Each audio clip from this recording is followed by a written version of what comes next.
প্রিয় ছাত্রছাত্রী, আশা করি তোমরা সকলে ভালো আছো। গতদিন আমরা আলোচনা করেছিলাম অর্থনৈতিক প্রক্রিয়া বা অর্থনৈতিক ক্রিয়াকলাপ এবং তার শ্রেণীবিভাগ নিয়ে। আজ আমরা আলোচনা করব প্রাইমারি সেক্টর ইকোনমিক অ্যাক্টিভিটির অন্যতম প্রধান সেটি হলো এগ্রিকালচার, মানে কৃষিকাজ নিয়ে। প্রাথমিক অর্থনৈতিক ক্রিয়াকলাপের একেবারে প্রধান যে বিষয় সেটা কৃষিকাজ, সেটি নিয়ে আলোচনা করব। তার আগে একটি কথা বলে রাখি, আজকের এই অনলাইন ক্লাসটাকে 3টি পর্বে ভাগ করা হয়েছে। প্রথম পর্বে আমরা আলোচনা করছি কৃষিকাজ, দ্বিতীয় পর্বে করব হচ্ছে কৃষিকাজের গুরুত্ব বা প্রয়োজনীয়তা, এগুলো আমরা প্রথম পর্বে আলোচনা করব। দ্বিতীয় পর্বে আমরা আলোচনা করব কৃষিকাজের শ্রেণীবিভাগ এবং তাদের সংজ্ঞা নিয়ে এবং তাদের বৈশিষ্ট্য নিয়ে। আর তৃতীয় ভাগে আলোচনা করব প্রশ্ন উত্তর, অর্থাৎ আগামী বর্ষের যে উচ্চ মাধ্যমিক পরীক্ষা, সেই পরীক্ষার কিছু গুরুত্বপূর্ণ কী কী প্রশ্ন এখান থেকে আমাদের পড়তে হবে এবং বেশ কিছু অন্য ধরনের প্রশ্ন যার প্রশ্ন এবং উত্তর সব নিয়ে মোট আমরা আজকে এই 3টি পর্ব নিয়ে আলোচনা করব। প্রিয় ছাত্রছাত্রী, আমরা এই পর্বে আলোচনা করব কৃষিকাজের সংজ্ঞা এবং তার গুরুত্ব নিয়ে। কৃষিকাজ কাকে বলছি সেটা জানার আগে আমাদের জানতে হবে যে কৃষিকাজ অর্থাৎ এগ্রিকালচার শব্দটি এলো কোথা থেকে। আসলে ল্যাটিন শব্দ এগার এবং কালচার, এই দুটি শব্দের সংযোগে কিন্তু তৈরি হয়েছে কৃষিকাজ বা এগ্রিকালচার। এই এগার শব্দের অর্থ কি? এগার শব্দের অর্থ হলো ভূমি, আর কালচার শব্দের অর্থ কি? কর্ষণ করা, অর্থাৎ ব্যুৎপত্তিগত অর্থ হলো ভূমিকে কর্ষণ করা। অধ্যাপক জিমারম্যান, আমরা সবাই জানি অধ্যাপক জিমারম্যানের কথা। জিমারম্যান উনি তার গ্রন্থে বলেছিলেন যে কৃষিকাজ হলো কোনো একটি জমিতে স্থায়ীভাবে বসবাসকারী মানুষ যখন কোনো উদ্ভিদ বা প্রাণীর বৃদ্ধি বা তার জন্মের যে প্রক্রিয়া, সেগুলিকে নিয়ন্ত্রণের মাধ্যমে কোনো একটি দ্রব্য উৎপাদন করতে সক্ষম হয়, সেই পদ্ধতিকেই বলা হয় কৃষিকাজ। আবারও বলছি, জিমারম্যান বলেছিলেন যে স্থায়ীভাবে কোনো জমিতে বসবাসকারী মানুষ যখন কোনো উদ্ভিদ বা প্রাণীর জন্ম ও বৃদ্ধির প্রক্রিয়াকে নিয়ন্ত্রণ করে বা তার সুবিধা নিয়ে বা সুযোগ নিয়ে কোনো দ্রব্য উৎপাদন করে, তখন সেই কাজকে বলা হয় কৃষিকাজ। এবার কৃষিকাজ বলতেই শুধুমাত্র কিন্তু কৃষিক্ষেত্রে ওই দানাশস্য বা খাদ্যশস্য বা বিভিন্ন ধরনের ফসল সবজি উৎপাদন করা নয়। কৃষি কিন্তু ব্যাপক অর্থে ব্যবহৃত হয়, অর্থাৎ পশুপালন, সামাজিক বনসৃজন, সেটাও কিন্তু কৃষির। অর্থাৎ তুমি একটি জমিতে প্রচুর গাছ লাগালে, কয়েক বছর পর সেই গাছগুলির কাঠ তুমি বিক্রি করলে বা তার অন্যান্য উপাদানগুলি তুমি বিক্রি করলে, সেটা হচ্ছে কিন্তু বনজ সম্পদ যেমন বিক্রি করছে, বনসৃজনের মাধ্যমে কিন্তু এরকমভাবে কৃষিকাজ করা সম্ভব। অর্থাৎ কৃষিকাজ শুধুমাত্র জমিতে শস্যের চাষাবাদ করা নয়। কৃষিকাজ মানে পশুপালন করা হতে পারে, আমাদের বনসৃজন হতে পারে, আমাদের বিভিন্ন ধরনের খাদ্যশস্য, এই পশু খাদ্যশস্যের চাষও হতে পারে, বনজ সম্পদ সংগ্রহ হতে পারে, মাছের চাষ হতে পারে, সমস্ত কিছু। এবার আমরা আসি কৃষিকাজের গুরুত্ব নিয়ে। কৃষিকাজের গুরুত্বটা কি? আসলে কৃষিকাজের গুরুত্ব প্রথমেই আমাদের যেটা খেয়াল আসে সেটা হলো খাদ্যের যোগান। কাদের না, মানুষের যে খাদ্যে তার যোগান কোথা থেকে পাওয়া যায়? কৃষিকাজের মাধ্যমে পাওয়া যায়। কিন্তু শুধুমাত্র মানুষ বলে নয়, প্রাণীজ অর্থাৎ পশুপালন করতে হলেও বিভিন্ন ধরনের যে পশুগুলো রয়েছে, যেমন গরু হতে পারে, ছাগল হতে পারে, মহিষ হতে পারে, ভেড়া হতে পারে, ঘোড়া হতে পারে, এই সমস্ত ধরনের পশুর খাদ্যেরও কিন্তু যোগান আমরা এই কৃষিক্ষেত্র থেকে পেয়ে থাকি। আরও কি কি গুরুত্ব আছে? কাঁচা মালের যোগান, অর্থাৎ বিভিন্ন খাদ্য প্রক্রিয়াকরণ শিল্পের যে কাঁচা মাল, ধরো আমরা টমেটোর সস খাই, তাহলে তার কাঁচা মাল প্রধান কি? টমেটো। তাহলে সে তার যোগান কোথা থেকে আসছে? কৃষি থেকে আসছে। আমরা বাজার থেকে বিভিন্ন ধরনের চিপস কিনে খাই, তার যে উৎস কি হয় আলু বা এই ধরনের কিছু, তাহলে সেগুলো আসছে কোথা থেকে? কৃষিক্ষেত্র থেকে। অর্থাৎ এই ধরনের খাদ্য প্রক্রিয়াকরণ যে শিল্পগুলি রয়েছে তাদের কাঁচা মালের যোগান কিন্তু আসে কোথা থেকে? কৃষিক্ষেত্র থেকে। আমাদের জাতীয় আয়ের উৎস, আমাদের জাতীয় আয়ের উৎস কি? কৃষিক্ষেত্র। অর্থাৎ কোনো একটি দেশে যদি ব্যাপক হারে কৃষিকাজ হয় এবং নিজেদের চাহিদা মেটানোর পর অতিরিক্ত শস্য যদি বিদেশে রপ্তানি করে দেওয়া হয়, তাহলে তার থেকে কিন্তু প্রচুর বৈদেশিক মুদ্রা অর্জিত হয়। অর্থাৎ বিদেশি মুদ্রা অর্জনের ক্ষেত্রেও কিন্তু কৃষিক্ষেত্রে একটা গুরুত্ব আছে। যেমন ইউক্রেন বা আমেরিকা যুক্তরাষ্ট্র, অস্ট্রেলিয়া, এরা কিন্তু প্রচুর কৃষিজ পণ্য কি করে? বিদেশে রপ্তানি করে এবং তার ফলে কি করে? প্রচুর বৈদেশিক মুদ্রা অর্জন করে থাকে।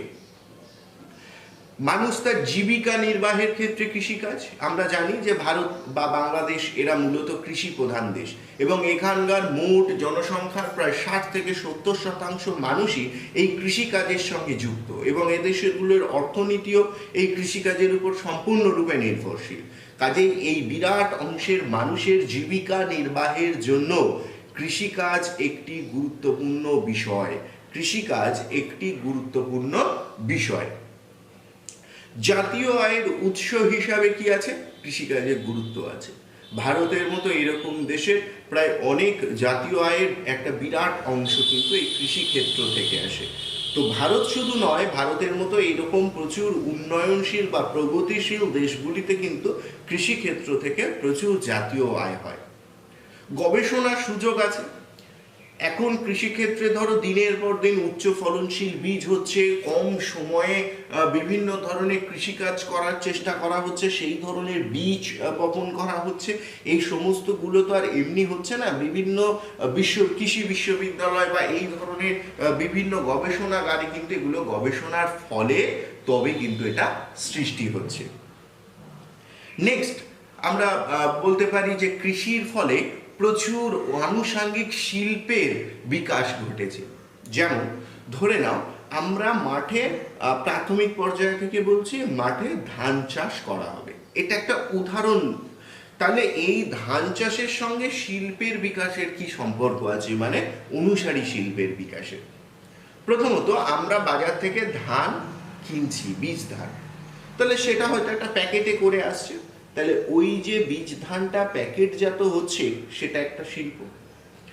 আমরা ওই ধানটাকে কি করছি? পরিশোধ বা বীজটাকে, বীজ ধানকে কি করছি? পরিশোধন করছি, বীজ ফেলছি বা বপন করছি, তারপরে তাতে বিভিন্ন ধরনের কীটনাশক প্রয়োগ করছি। তাহলে এই যে কীটনাশক বা পরিশোধক যে রাসায়নিক দ্রব্যগুলি রয়েছে সেগুলো কোথা থেকে আসছে?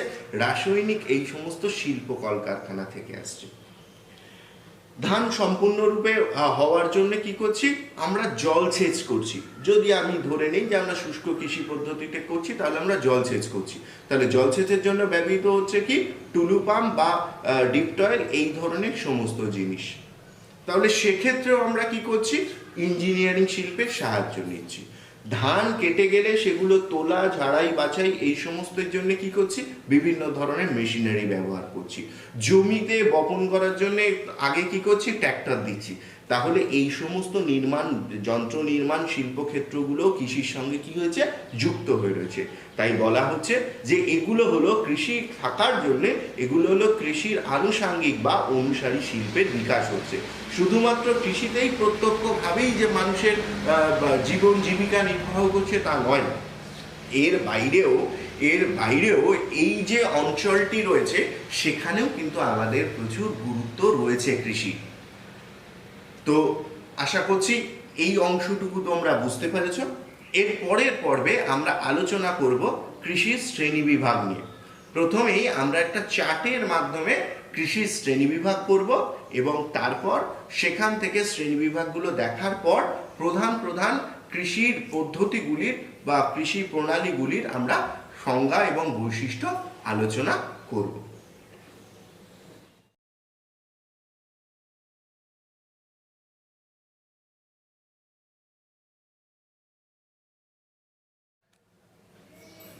তো আমরা কি করলাম, আমরা চার্টের মাধ্যমে কৃষিকাজের শ্রেণী বিভাগটা দেখলাম। এবার আমরা প্রধান প্রধান কিছু কৃষির শ্রেণী বিভাগের আলোচনা করব। যেমন আমরা চার্টে দেখলাম আর্দ্রতা অনুসারে কৃষিকাজ মূলত 3 প্রকারের হচ্ছে। সেখানে বলা হচ্ছে যে আর্দ্র কৃষিকাজ, শুষ্ক কৃষিকাজ এবং সেচ বা সেচন কৃষিকাজ। আর্দ্র কৃষিকাজ কাকে বলছে? মূলত বৃষ্টিপাত, সারা বছর ধরে ভালো বৃষ্টিপাত হয় এবং সেই বৃষ্টিপাতের উপরে ভিত্তি করে মূলত যে কৃষি পদ্ধতি করা হয়েছে বা চাষাবাদ করা হয় সে তাকে কি বলা হচ্ছে? তাকে বলা হচ্ছে আর্দ্র কৃষি। মূলত দক্ষিণ পূর্ব এশিয়ার ভারত, শ্রীলঙ্কা অর্থাৎ মূলত মৌসুমী জলবায়ু অঞ্চল পৃথিবীতে যেখানে যেখানে আছে সেখানেই এই ধরনের কৃষিকাজ করা হয়ে থাকে। ধান, পাট, ডাল এই জাতীয় কৃষিকাজই মূলত এখানে হয়ে থাকে। এই কৃষিকাজের বৈশিষ্ট্য কি? এই কৃষি জোটগুলি মূলত খাল, নদী বা জলাশয় অর্থাৎ জলের বিভিন্ন যে প্রাকৃতিক উৎসগুলি রয়েছে সেগুলো থেকে বেশ খানিকটা দূরে অবস্থান করে। কৃষি জোটগুলি তুলনামূলক ছোটই হয় এবং সবচেয়ে বড় অসুবিধা হচ্ছে যদি খরা বা অতিবৃষ্টি বা বন্যা এই ধরনের কিছু হয় তাহলে কিন্তু এই কৃষিতে ক্ষতির পরিমাণ বা ক্ষতির সম্ভাবনা কিন্তু অনেক বেশি থাকে। এই কৃষিতে মূলধন খুব বেশি দরকার হয় না, কারণ গোটাটাই প্রায় প্রকৃতি নির্ভর কৃষিকাজ। এই কৃষিতে যেটা দরকার হয় সেটা হলো শ্রমিক, অর্থাৎ এই কৃষিকাজ জলবায়ু নির্ভর হওয়ার জন্য মূলত জলবায়ুর উপর ভিত্তি করে বা আবহাওয়ার উপর ভিত্তি করে কৃষিকাজটি সংগঠিত হয়। সেই কারণে এখানে কিন্তু প্রচুর পরিমাণে শ্রমিকের প্রয়োজন হয়ে থাকে। এই কৃষিতে মূলত ধান, পাট এছাড়া ভুট্টা এই ধরনের ফসল চাষ হয় বা উৎপাদন হয়। আমরা যদি শুষ্ক কৃষিতে আসি, শুষ্ক কৃষি কাকে বলছে? বলা হচ্ছে যে সমস্ত জায়গাতে বছরে বৃষ্টিপাতের পরিমাণ 50 থেকে 75 সেন্টিমিটার বা তার কম, মতান্তরে বলা হয় 100 সেন্টিমিটার বা তার কম, সেই সমস্ত অঞ্চলগুলিতে মূলত জলসেচের উপর ডিপেন্ড করে বা ওই সামান্য যে বৃষ্টিপাত হচ্ছে তার উপরে ভিত্তি করে যে কৃষিকাজটি সংগঠিত হয়ে থাকে তাকে বলা হচ্ছে শুষ্ক কৃষি। এই কৃষির বৈশিষ্ট্য কি? এখানে কিন্তু জলসেচের সুযোগ খুব সামান্য থাকে, কিন্তু জল যেটা বৃষ্টিপাত বছরে খুব সামান্যই হয়, 50 থেকে মাত্র 100 সেন্টিমিটারের মতো বৃষ্টি হয়ে থাকে। সেই বৃষ্টিতে এর উপর নির্ভর করেই কিন্তু মূলত কৃষিকাজ করা হয়। কি কি ধরনের ফসল এখানে চাষ করা হয়? প্রধান ফসল যেটা চাষ করা হয় সেটি হলো মিলেট জাতীয় শস্য। মিলেট জাতীয় শস্য কিন্তু এই ধরনের কৃষিকাজের প্রধান এবং প্রথম ফসল। এর বৈশিষ্ট্য কি? কৃষি জোটগুলি অনেক বড় হলেও যেহেতু বৃষ্টিপাতের পরিমাণটা কম অর্থাৎ জলের উৎসটা কম, তাই ওগুলোকে কি করা হয়? ছোট করে আনা হয় এবং সেটাকে ওই যাতে বৃষ্টিপাত কম মানে স্বাভাবিকভাবে বোঝা যাচ্ছে যে জলবায়ু হলো মরু প্রকৃতি এবং এই মরু প্রকৃতির জলবায়ুতে বাষ্পীভবনের পরিমাণটা অনেক বেশি হয়। সেই বাষ্পীভবনের পরিমাণকে কম করার জন্য জমির উপরের অংশে কি হয়? শুষ্ক মৃত্তিকা কণা দিয়ে আবর্তনা বা আচ্ছাদিত করে দেওয়া হয় যাতে সেই জলীয় বাষ্পটা সহজে না হয়ে যায়। এবং এই প্রচুর কাজ করার জন্য কিন্তু দরকার হয় সেটা কিন্তু প্রচুর মূলধনের, এবং এই সমস্ত কাজের জন্য অর্থাৎ সূক্ষ্ম এবং রুক্ষ মাটিতে কর্ষণ খুব ভালো করে করতে হয় অনেক ডিপ, তাহলে সামান্য যে বৃষ্টি হবে সেই জলটা যেন একদম ভূমির অভ্যন্তরে পৌঁছে যায়। সেই কারণে মূলত এই কৃষিকাজে কিন্তু যন্ত্রেরও প্রচুর ব্যবহার আছে। সেচ বা সেচন কৃষি কাকে বলছে? মূলত সেচ নির্ভর কৃষিকাজ। সেচ নির্ভর কৃষিকাজ কোথায় হচ্ছে? সেচ নির্ভর কৃষিকাজ প্রায় সর্বত্রই এখন লক্ষ্য করা যায় প্রযুক্তির উন্নতির তাগিদে। আমরা এরপরে যেটা আসবো সেটা হলো আমাদের কৃষি পদ্ধতি বা আদিম যে কৃষিগুলো রয়েছে তার ভিত্তিতে কৃষির যে শ্রেণীবিভাগটি রয়েছে সেটা নিয়ে, সেই ফসল উৎপাদনের প্রকৃতি এগুলো নিয়ে। তাহলে সেখানে আমরা কৃষি পদ্ধতিকে কয়েকটি ভাগে ভাগ করলেও তার মধ্যে গুরুত্বপূর্ণ যে ভাগগুলো রয়েছে সেটা হচ্ছে প্রথমত হচ্ছে জীবিকা সত্তাভিত্তিক কৃষি। জীবিকা সত্তাভিত্তিক কৃষি আমরা কাকে বলছি? জীবিকা সত্তাভিত্তিক কৃষি মূলত দুই রকম, একটি হলো স্থায়ী আদিম কৃষি, আরেকটি হলো স্থানান্তর কৃষি। স্থায়ী আদিম কৃষি খুব স্বাভাবিক যে মানুষজন একটি নির্দিষ্ট জায়গায় বসবাস করত এবং বসবাস করার পরবর্তী সময়ে তারা কি করেছে, তারা সেই সমস্ত জায়গাতে এসে সেখান থেকে তারা কি করছে, সেখানেই তারা নির্দিষ্ট জমিতেই চাষবাস করেছে। স্থানান্তর কৃষি কি, মূলত পশু পালন নির্ভর যেই জনজাতি বা উপজাতিরা ছিল তারা বিভিন্ন জায়গাতে গিয়েছে এবং সেখানে বন জঙ্গল এগুলো সমস্ত কিছু পুড়িয়ে নিয়ে তারপর তারা কি করেছে, সেখানে কৃষিকাজ সংগঠিত করেছে। আমরা খুব সহজেই বা ছোটবেলা থেকে পড়ে আসছি, জমিতে এই ধরনের ফসল পোড়ানোর পর যে কৃষিকাজ করা হয়ে থাকে তাকে বলা হয় ঝুম চাষ।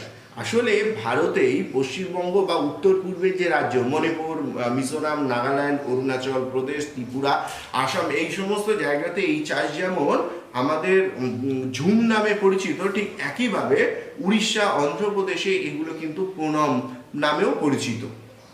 আমরা যদি শ্রীলঙ্কায় যাই সেখানে চেনা নামে পরিচিত, যদি ব্রাজিলে এই ধরনের চাষ হয় তাহলে রোকা নামে পরিচিত। এই জায়গাটায় আমি তোমাদের একটা কথা বলে রাখি, এই পর্বের ঠিক শেষের দিকে আমি এইরকমই একটি ছবি দেব যেখানে বিভিন্ন ধরনের স্থানান্তর কৃষির নাম, অর্থাৎ যে দেশে বিভিন্ন দেশে যে বিভিন্ন নামে পরিচিত সেই নামগুলো আমি তোমাদের কিন্তু দিয়ে দেব। এরপরে আমরা আসবো কি নিবিড় কৃষিতে। নিবিড় কৃষি পদ্ধতি কাকে বলছে? নাম শুনেই বোঝা যাচ্ছে যে প্রচণ্ড ঘন। এই নিবিড় বা প্রগাঢ় কৃষি কি? নিবিড় বা প্রগাঢ় কৃষি হলো মূলত যে সমস্ত জায়গায় জনঘনত্ব অনেক বেশি, অর্থাৎ খুব কম জায়গার মধ্যে প্রচুর মানুষ বাস করে, সেখানে মাথাপিছু জমির পরিমাণ কি হচ্ছে, অনেক কম। সেই মাথাপিছু জমির পরিমাণ কম হয় অর্থাৎ জনঘনত্ব বেশি হওয়ার জন্যে সেখানে কি হচ্ছে, উন্নত ধরনের জলসেচ এবং উন্নত ধরনের পদ্ধতির মাধ্যমে যে কৃষিকাজ করা হচ্ছে তাকে আমরা কি বলছি, তাকে আমরা বলছি নিবিড় কৃষিকাজ। মূলত কোথায় হয়ে থাকে? দক্ষিণ পূর্ব এশিয়ার জনবহুল যে দেশ, অর্থাৎ অবভিয়াসলি আমাদের ভারত, বাংলাদেশ, মায়ানমার, শ্রীলঙ্কা, এই সমস্ত জায়গায় কিন্তু এই নিবিড় পদ্ধতিতে চাষবাস হয়ে থাকে। এই পদ্ধতির প্রধান বৈশিষ্ট্য কি? পদ্ধতির প্রধান বৈশিষ্ট্য হলো কৃষির ক্ষেত্রে জোতগুলি হচ্ছে ছোট হয়, এখানে উন্নত ধরনের যন্ত্রপাতির থেকে মূলত শ্রমিকের পরিমাণটা বেশি হয়, হেক্টর প্রতি উৎপাদন বেশি হলেও মাথা পিছু উৎপাদন কিন্তু কম হয়, কারণ জনঘনত্ব অনেক বেশি হয়। যে ফসলগুলি উৎপাদন হয় তার মধ্যে মূলত হচ্ছে ধান, এবং মনে রাখবে জনঘনত্ব বেশি হওয়ার জন্য আভ্যন্তরীণ চাহিদাও বেশি হয়। সেই কারণে নিবিড় পদ্ধতিতে যে কৃষিকাজ হয়ে থাকে সেই কৃষিতে উদ্বৃত্ত ফসলের পরিমাণটা কিন্তু তুলনামূলক অনেক কম হয়। উল্টো দিকে আমরা যদি ব্যাপক কৃষি দেখি তাহলে সেখানে দেখব জনঘনত্বের পরিমাণ একেবারে কম, অর্থাৎ মোট জনসংখ্যার তুলনায় জমির পরিমাণ অনেক বেশি। সেই কারণে সেখানে যে কৃষিকাজ সংগঠিত হয়ে থাকে তাকে আমরা বলি কি, তাকে আমরা বলি ব্যাপক কৃষি। ব্যাপক কৃষিতে প্রধানত এখানে উৎপাদিত হয় গম। এর বৈশিষ্ট্য ঠিক নিবিড় কৃষির উল্টো, অর্থাৎ কৃষিজোত অনেক বড়, আধুনিক পদ্ধতিতে কৃষিকাজ হচ্ছে। তার কারণটা কি? তার কারণ এই জনঘনত্ব কম, অর্থাৎ কায়িক শ্রম বা শ্রমিক কম পাওয়া যাবে, তো ওই বিরাট অঞ্চল চাষ করার জন্য ওদের কি করতে হয়, প্রযুক্তি নির্ভর কৃষিকাজ করতে হয়। এবং জনঘনত্ব বা জনসংখ্যা কম হওয়ার জন্য এখানে হয়তো হেক্টর প্রতি উৎপাদনের পরিমাণ কম হলেও, মনে রাখবে হেক্টর প্রতি উৎপাদনের পরিমাণ কম হলেও এখানে কিন্তু মোট ফসল পরিমাণটা, উৎপাদনের পরিমাণটা অনেক বেশি হয়। সেই কারণে এরা কি করে, প্রচুর উদ্বৃত্ত হয় এবং সেই ফসল কিন্তু পৃথিবীর বিভিন্ন দেশে এরা রপ্তানি করে। যার জন্যে বাগিচার কৃষি কিন্তু পরবর্তীতে বাণিজ্যিক কৃষি রূপে আত্মপ্রকাশ করেছে। এবং কেন করেছে বা কেন বলা হয় সেটা আমরা প্রশ্ন উত্তর পর্বে গিয়ে আলোচনা করব। এরপরে আমরা আসব দুটো কাছাকাছি জিনিস, একটি হচ্ছে বাগিচা কৃষি যাকে প্ল্যান্টেশন এগ্রিকালচার বলা হচ্ছে, আর একটাকে বলা হচ্ছে হর্টিকালচার অর্থাৎ উদ্যান কৃষি। দুটো কিন্তু খুব সুন্দর করে শুনবে। বাগিচা কৃষি কি বলছে? বলছে যে একটা বিরাট অঞ্চল জুড়ে প্রথমে কি করা হলো, সেখানে একটা নির্দিষ্ট গাছ লাগানো হলো এবং সেখান থেকে বছরের পর বছর আমরা সম্পদ, কৃষিজ সম্পদ আমরা সংগ্রহ করছি।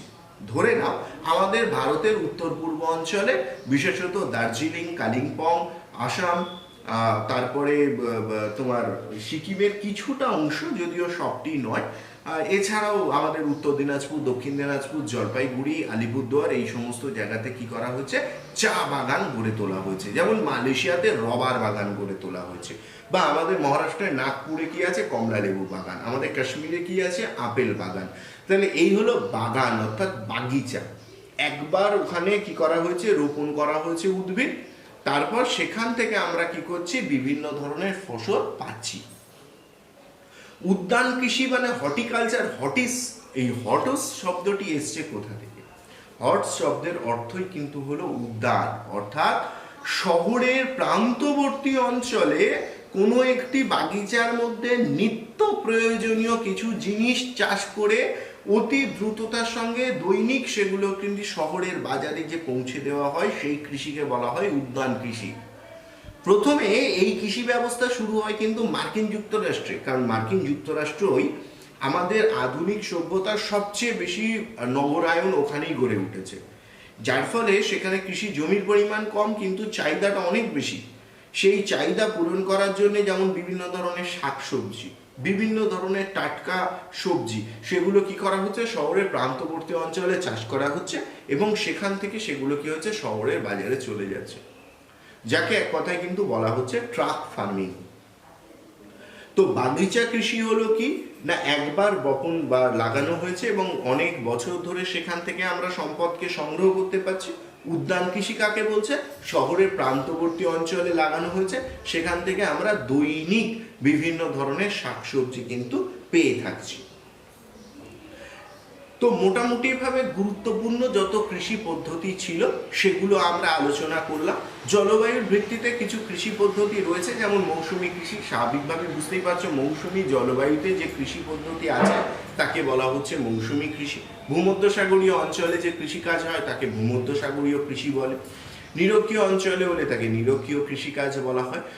যদিও সেগুলো আমাদের দ্বাদশ শ্রেণীর যে সিলেবাস আমাদের সংসদ দিয়েছে তাতে আমাদের নেই। আমাদের সেখান থেকে মূলত আর্দ্র কৃষি, শুষ্ক কৃষি, বাগিচা কৃষি, নিবিড় কৃষি, ব্যাপক কৃষি এবং উদ্যান কৃষি, এগুলো আমরা ভালো করে পড়ব। আশা করছি তোমরা এর সংজ্ঞা এবং বৈশিষ্ট্যগুলো বুঝতে পেরেছ। আমরা তৃতীয় এবং শেষ পর্বে আলোচনা করব এই অধ্যায় থেকে কি কি প্রশ্ন আসতে পারে এবং বেশ কিছু প্রশ্নের উত্তর, কারণ বেশ কিছু প্রশ্নের উত্তর আমরা এই পর্ব থেকে পেয়ে গেছি, শুধু প্রশ্নগুলো আমি ওখানে বলবো। আর বেশ কিছু ভৌগোলিক কারণ বিশ্লেষণ করো এমন প্রশ্ন আছে, তার উত্তর আমি এর পরের পর্বে আলোচনা করছি। আমরা এই পর্বের ঠিক শেষ অংশে দেখে নিলাম যে স্থানান্তর কৃষি। স্থানান্তর কৃষি পৃথিবীর বিভিন্ন জায়গায় কি কি নামে পরিচিত।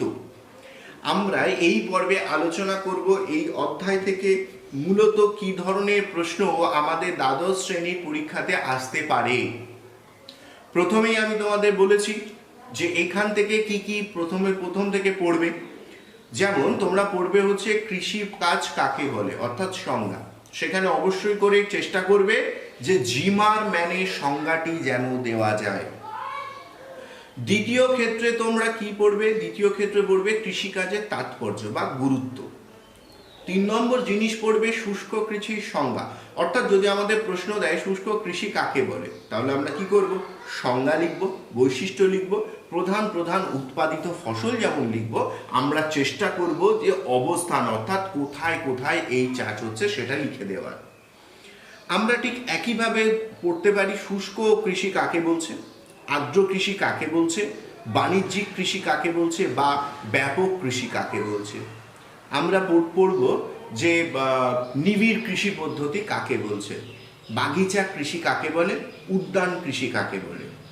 আমরা পড়ব ট্রাক ফার্মিং কাকে বলে। খুব ইন্টারেস্টিং একটা জিনিস, ট্রাক ফার্মিং কি? এই ট্রাক ফার্মিং বলা হচ্ছে যে শহরাঞ্চলের আভ্যন্তরীণ চাহিদা মেটানোর জন্যে অতি পচনশীল যে সমস্ত দ্রব্যগুলি রয়েছে তা শহর অঞ্চলের পার্শ্ববর্তী অঞ্চল থেকে ট্রাকের মাধ্যমে শহরের বাজারে পৌঁছে দেওয়া হয়। এই ধরনের কৃষিকাজের পদ্ধতি মার্কিন যুক্তরাষ্ট্রের ট্রাক ফার্মিং নামে পরিচিত। আবারও বলছি, বলা হচ্ছে শহরের আভ্যন্তরীণ চাহিদা পূরণের উদ্দেশ্যে শহরের পার্শ্ববর্তী অঞ্চলে উৎপাদিত বিভিন্ন ধরনের পচনশীল বস্তু, যেমন বিভিন্ন ধরনের টাটকা শাকসবজি, বিশেষত শাক, সেগুলো কি হয়, যেহেতু পচনশীল হয় তাই ট্রাকের মাধ্যমে দৈনন্দিনভাবে কি করা হচ্ছে, শহরে পৌঁছে দেওয়া হচ্ছে। তাই এই ধরনের কৃষিকাজকে বলা হচ্ছে কি, ট্রাক ফার্মিং। আমরা পড়ব যে ব্যাপক কৃষি, আমরা পড়ব ব্যাপক কৃষি। ব্যাপক কৃষিকে যান্ত্রিক কৃষি কেন বলছি, তার কারণটা খুব স্বাভাবিক, কারণ ব্যাপক কৃষি কোন জায়গায় সংগঠিত হচ্ছে বা কোন জায়গায় হয়। ব্যাপক কৃষি যেখানে হয় সেখানে জনঘনত্ব কম হয়, জনঘনত্ব কম মানে স্বাভাবিকভাবে শ্রমিকের প্রাচুর্যতা কম, কিন্তু জমির জোত অনেক বেশি, তাহলে জমি পড়ে থাকবে। যাতে জমি পড়ে না থাকে তাহলে শ্রমিকও নেই, তাহলে তখন উপায় কি, সেই জমি চাষ করার অতি অল্প সময়ে শুধু জমি চাষ করা নয়, উৎপাদিত ফসলকেও তো তুলে নিতে হবে, নষ্ট হবে। সেই জন্য কি করা হয়, এই ধরনের কৃষি পদ্ধতিতে একেবারে জমির বীজ বপন থেকে শুরু করে ঝাড়াই বাছাই করে তোলা, জমি কর্ষণ করা, সমস্ত কাজের উপরে যন্ত্র বা প্রযুক্তি নির্ভর আধুনিক কৃষির যে উপাদান সেটা হচ্ছে যান্ত্রিক নির্ভর কৃষিকাজ করা হয়ে থাকে। তাই এখানে একটা প্রশ্ন দিতে পারে, সেটা হচ্ছে এই যে ব্যাপক কৃষিকে যান্ত্রিক কৃষি বলে কেন। তাহলে তার উত্তরটা তোমরা বুঝতে পেরেছো, যে জনঘনত্ব কম হওয়ার জন্য, অর্থাৎ শ্রমিকের প্রাচুর্যতা কম হওয়ার জন্য মূলত এই কৃষি পদ্ধতিতে যন্ত্রের প্রচুর নির্ভর করতে হয়, সেই কারণে ব্যাপক কৃষিকে কিন্তু যান্ত্রিক কৃষি বলে। ব্যাপক কৃষির অপর নাম বাণিজ্যিক কৃষি। ভৌগোলিক কারণ ব্যাখ্যা করো, এটা একটা প্রশ্ন। অথবা প্রশ্ন দিতে পারে যে ব্যাপক কৃষিকে বাণিজ্যিক কৃষি বলে কেন। খুব স্বাভাবিক, জনঘনত্ব কম, ব্যাপক কৃষিতে জমির জোত অনেক বেশি, যার ফলে মোট ফসল উৎপাদনের পরিমাণ অনেক বেশি। ফসল উৎপাদন যদি বেশি হয়, আভ্যন্তরীণ চাহিদা যদি কম হয়, তাহলে ফসল উদ্বৃত্ত হবে। উদ্বৃত্ত ফসল কি হবে, বিভিন্ন দেশে রপ্তানি করা হবে, এবং সেক্ষেত্রে কি করা হচ্ছে, তাই এই জায়গাতে মূলত ব্যাপক কৃষিতে কি হচ্ছে, কৃষি জোত অনেক বড়, জনঘনত্ব কম হওয়ার জন্য মূলত রপ্তানি করা যায় এমন যে শস্যগুলো রয়েছে বা যে চাহিদা আছে সেই ধরনের শস্য এখানে চাষ করা হয় এবং সেগুলো পরবর্তীতে রপ্তানি করে দেওয়া হয়। সেই কারণেই ব্যাপক কৃষিকে কিন্তু বলা হয় রপ্তানি ভিত্তিক কৃষি বা বাণিজ্যিক কৃষি। আমাদের এই জায়গায় একটা প্রশ্ন তোমাদের বলে রাখি, বাণিজ্যিক কৃষিকে বিপকেস ফার্মিং বলা হয়। বিপকেস মানে কি, বিপকেস মানে সুটকেসের মতো, আমরা দেখেছি বিভিন্ন জায়গায়, মূলত তাতে কি করা হয়, টাকা নেওয়া হয়। আসলে জনঘনত্ব কম হওয়ার জন্যে ব্যাপক কৃষিতে যে পরিকাঠামো, সেটা সড়ক পথ হতে পারে, বিভিন্ন ধরনের জলসেচের পদ্ধতি হতে পারে, প্রচুর যন্ত্রপাতি ক্রয় করা হতে পারে। এই সমস্ত করার জন্যে প্রাথমিক বা সেই কৃষিকাজ করার জন্যে কিন্তু প্রচুর মূলধন বিনিয়োগ করাটা জরুরি হয়ে পড়ে, এবং যেহেতু প্রচুর মূলধন এখানে বিনিয়োগ করতে হয়, তাই বাণিজ্যিক বা ব্যাপক কৃষিকে কিন্তু ব্রিফকেস কৃষিও বলা হয়। আমরা আর কি প্রশ্ন করব একটু দেখি, এখান থেকে আমরা পড়ব, হ্যাঁ, নিবিড় কৃষিকে জীবিকা সত্তাভিত্তিক কৃষি বলার কারণ কি। নিবিড় কৃষিকে জীবিকা সত্তাভিত্তিক কৃষি বলার কারণটা হলো কি, নিবিড় কৃষিতে মোট যে ফসল উৎপাদন হয়, জনঘনত্ব অনেক বেশি হওয়ার জন্য আভ্যন্তরীণ চাহিদা বেশি হয়। আভ্যন্তরীণ চাহিদা মেটানোর পর মূলত আর কোনো ফসল আর উদ্বৃত্ত থাকে না। অর্থাৎ ধরে নাও আমাদের এইখানে ভারতবর্ষে মূলত নিবিড় পদ্ধতিতে কৃষিকাজ হয়ে থাকে, তাহলে আমাদের এখানে জনঘনত্ব বেশি জন্য মাথা পিছু জমির পরিমাণ কম, তাহলে পরিবার পিছু জমির পরিমাণ কম। সেই পরিবার নিজেদের যে খাওয়ার জন্য যে শস্য আছে সেগুলো চাষ করে মূলত এই পদ্ধতিতে, এবং সেগুলো চাষ করার পর কি হচ্ছে, সেগুলো যখনই চাষবাস হয়ে যাচ্ছে সেইগুলো কি হচ্ছে, নিজের পরিবার পিছু সে ব্যবহার করছে, যার ফলে উদ্বৃত্ত খুব বেশি থাকছে না। তাই বলা হচ্ছে নিবিড় কৃষি হলো জীবিকা সত্তা ভিত্তিক কৃষি বা জীবন ধারণ ভিত্তিক কৃষি। একটা খুব সুন্দর প্রশ্ন, নিবিড় কৃষিকে প্রাচ্যের কৃষি বলা হয় কেন। তার কারণ, প্রাচ্য মানে কি বোঝায়, পিছিয়ে পড়া দেশ। তো প্রাচ্য কি হচ্ছে, যে Bharat, Cambodia, Laos, Vietnam, Venezuela, Bangladesh, এই সমস্ত দেশগুলো কি হচ্ছে, তুলনামূলকভাবে আমরা তৃতীয় বিশ্বের দেশ, অর্থাৎ প্রাচ্যের দেশ। এই সমস্ত দেশে জনঘনত্ব বেশি হওয়ার জন্যই নিবিড় কৃষি পদ্ধতি এখানে প্রচলিত।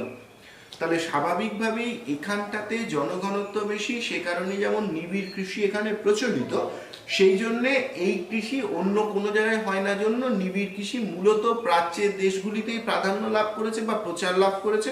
সেই কারণেই নিবিড় কৃষিকে বলা হচ্ছে কি প্রাচ্যের কৃষি। নিবিড় কৃষিকে কি বলা হচ্ছে? প্রাচ্যের কৃষি। আরেকটি কৃষি পদ্ধতি আমি তোমাদের জানিয়ে রাখি আলোচনার সুবাদে, সেটি কি? সেটি হলো মিশ্র কৃষি। একটা প্রশ্ন দ্বাদশ শ্রেণীতে খুব গুরুত্বপূর্ণ, মিশ্র কৃষি কাকে বলে, এর সুবিধা ও অসুবিধাগুলি লেখো। মিশ্র কৃষি হলো যে একটি কৃষি জোতে একসঙ্গে অনেক ধরনের ফসল চাষ করা। যেমন ধরা যায় খাদ্যশস্য কিছুটা চাষ করা হলো, দানা শস্য কিছুটা চাষ করা হলো, তারপরে চাষ করা হলো কিছুটা পশু খাদ্য। এই সমস্তগুলো একসঙ্গে একই জমিতে যদি চাষ করা হয় তাকে বলা হয় মিক্সড ফার্মিং বা মিশ্র কৃষি। এর সুবিধা কি? ধরা যাক কৃষক তার খাদ্যশস্যে এবছরে কোনো মুনাফা লাভ করতে পারলো না, সে কি করলো? দানা শস্য এবং পশু খাদ্য বিক্রি করে সে কিন্তু মুনাফা পেল বা আভ্যন্তরীণভাবে লস খেলো না, বা যদি তার ক্ষতিও হয় সেই পরিমাণটা কিন্তু কমানো গেল। দ্বিতীয়ত কি? একই সময়ে বিভিন্ন ধরনের ফসল ঘরে আসছে, সেটা একটা বিরাট ব্যাপার কি একই সঙ্গে আমার খাদ্যশস্য আসছে, দানা শস্য, পশুর জন্যও খাবার আমার চলে আসছে। তোমাদের বলে রাখি অন্ধ্রপ্রদেশ, তামিলনাড়ু বা ছত্তিশগড় এই সমস্ত জায়গাতে মিশ্র কৃষিকে অনেকটাই আলাদা সংজ্ঞা পাল্টে দিয়েছে। কেন? সেটা হচ্ছে এই যে একটা কৃষি জোতে যেমন কৃষিকাজ করা হচ্ছে তার পাশাপাশি সেখানে কিন্তু পশুপালন করা হচ্ছে। মূলত কি হচ্ছে? মুরগি প্রতিপালন করা হচ্ছে। এবার মুরগির যে অবশিষ্ট অংশ সেটি এমন করে ওখানে প্ল্যানিং করে ঘরগুলো করা রয়েছে, সেগুলো পড়ছে কোথায়? নিচের জলাশয়ে সেগুলো খেয়ে বেঁচে প্রতিপালন করা হচ্ছে কি মাছ। তাহলে দেখো ওই কৃষিজতে মূলত ওই যে জলাশয় রয়েছে সেই জলাশয়ের সাপেক্ষে কৃষিকাজ করা হচ্ছে, ফাঁকে ফাঁকে কি করা হচ্ছে? আমার মুরগি প্রতিপালন করা হচ্ছে, মুরগির অবশিষ্ট অংশ যে জলাশয়টাতে পড়ছে সেই জলাশয়ে মাছও চাষ করা হচ্ছে। এটা কিন্তু একটা মিশ্র কৃষি। ইসরায়েল আমরা জানি একটা উন্নত দেশ, ইসরায়েলের কৃষি পদ্ধতি আরো অসাধারণ। তারা কি করছে? তারা মূলত পাইপের মধ্যেই চাষবাস করে দিচ্ছে, কোনো মাটি ছাড়ে। একটা পাইপ নিল, পাইপে প্রচুর ফুটো আছে বা ছিদ্র আছে, সেখানে কি করলো? বীজ বপন করলো, আর তলা দিয়ে কি করছে? সার জল ক্রমাগত ঘুরছে। তাহলে শিকড় কি করছে? ওই জল থেকে প্রয়োজনীয় পুষ্টিমূল্য নিচ্ছে এবং সে কি হচ্ছে? বড় হচ্ছে। এটা ইসরায়েলের একেবারে আধুনিকতম একটা কৃষি পদ্ধতি। যদিও এই কৃষি পদ্ধতি অনেক খরচ সাপেক্ষ, অনেক বেশি বৈজ্ঞানিক, অর্থাৎ কৃষকদেরকে অনেক অনেক বেশি এই নিয়ে পড়াশুনো করতে হবে, যেটা হয়তো পরবর্তীতে সারা পৃথিবীতে এই ধরনের কৃষিকাজ ঘটে থাকবে, সেটা এক্ষুনি হয়তো সম্ভব হচ্ছে না। আর আমরা কি পড়ব? আর আমরা পড়ব হচ্ছে শুষ্ক কৃষি এবং সেচন কৃষির মধ্যে পার্থক্য। এছাড়া এই অধ্যায় থেকে আর বিশেষ কিছু পড়ার নেই। তো যাই হোক, আশা করছি তোমাদের ক্লাসটি ভালো লেগেছে, এবং অন্যান্য বারের মতো এবারেও আমি তোমাদের একই কথা বলবো যে অনলাইন ক্লাসগুলোকে স্কিপ করে দেখবে না। যদি এটাও দেখে থাকো আগামী ক্লাসগুলোকে স্কিপ করবে না। স্কিপ করলে একে পাঠ্য বই আমাদের কাছে নেই, তারপরেও যদি আমরা স্কিপ করে এগুলোকে দেখতে থাকি তাহলে কি হবে? স্বাভাবিকভাবেই আমাদের অসুবিধা হবে, আমরা বুঝতে পারবো না, খেয়ে হারিয়ে ফেলবো।